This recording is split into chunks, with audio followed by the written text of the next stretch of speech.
Hey everybody, thank you for joining me here at Always Working for God, where I'm sharing Jesus all around the world.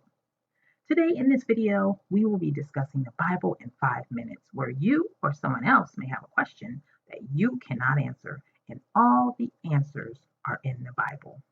So the question for today is, can God tempt me? Can God tempt me?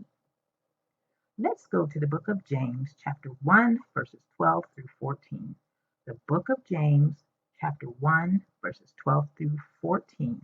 And they say, Blessed is the man that endureth temptation, for when he is tried, he shall receive the crown of life, which the Lord hath promised to them that love him. Let no man say when he is tempted, I am tempted of God, for God cannot be tempted with evil, neither tempteth he any man. But every man is tempted when he is drawn away from his own lust and enticed. So the question for today again is, can God tempt me? The answer is no. It says in verse 13, it says, God cannot be tempted with evil, neither tempteth he any man. The one who tempts us is the devil. God tests us. The devil tempts us. God tests us through trials, tribulations, storms.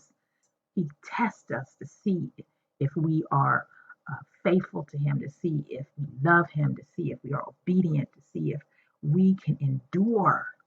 And the only way that we fall into or give into that temptation is because of our lust, because we want to. It's not because of the devil. The devil tempts us. He doesn't make us sin. He just dangles a carrot in front of our face. And if we grab it and eat it, then we've fallen into sin. God tests us. So if we fall into sin, that's our fault. It's not the devil's fault. It's not God's fault. It's us. It's our flesh. It's our sinful nature.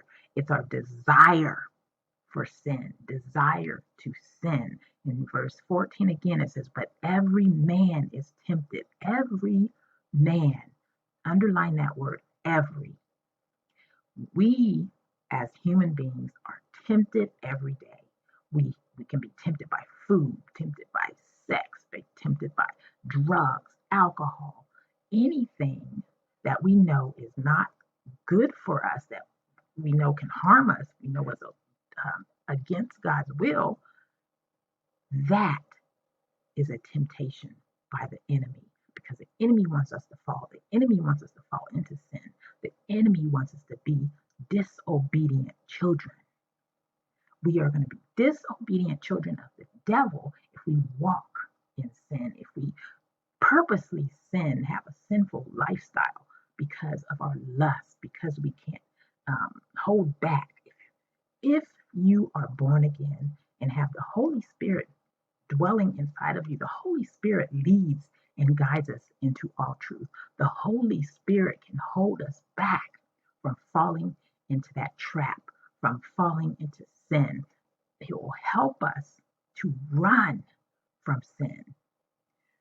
But if we don't listen to the Holy Spirit, if we don't listen to that urge that he puts in us to not sin or to be obedient to God, to help us to not fall into sin, even though we might have that desire, we don't have to give in to that desire. Many of us give in to that desire because we want to, not because we are forced to.